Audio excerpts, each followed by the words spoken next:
But I think the first fellowships that were available for training industrial hygienists were put up by the Atomic Energy Commission because they desperately needed industrial hygienists. And they set up a committee to give fellowships to train industrial hygienists for themselves. And we used to go down to Oak Ridge, the people on the committee, and they were a group of us, Leslie Silverman from Harvard, whom you may have heard about, and Ted Hatch from Pittsburgh, and I represented Hopkins, and then we had other people from the Atomic Energy Commission. And we would go down there every year and select the students. And we would have all of the applications of people who wanted jobs, wanted to go for training.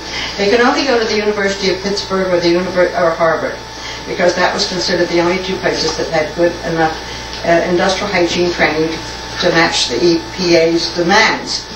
And so EPA we'd pick out... AEC. AEC, excuse me, EPA didn't exist, AEC, thank you. So we'd all go down there, and so we got to know each other very well. We did this for a number of years.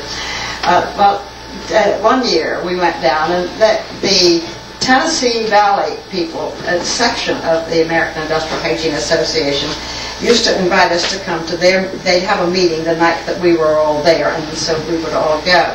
So one day, Ted Hatch was one of our very, very famous members.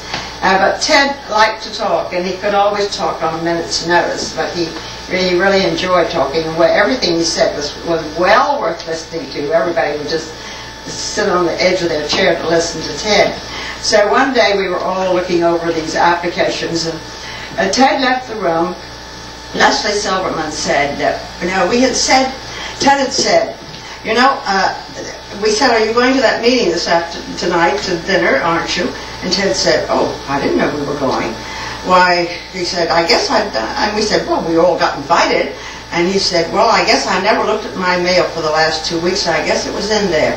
So when Ted disappeared, Les says, let's tell Ted that let's tell the people, the members of the section, that Professor Hatch is going to give the after-dinner speech. So we all said, now don't say anything to Ted. So we all went back to dinner, you see, and it was all planned. And the chairman of the dinner would call on me and say, Dr. Baetjer, do you want to offer a few words? And I said, oh no, since Ted's giving the after-dinner, I'll defer to Professor Hatch. Each one of us said that, and we all sort of intimated that he was going to give the main speech. And finally, the last person said, well, of course, Professor Hatch is giving the main speech, dinner speech, so I'll defer to him. And Ted had no idea in the world that he was going to give the after-dinner speech for this dinner meeting. So we were always playing trivia.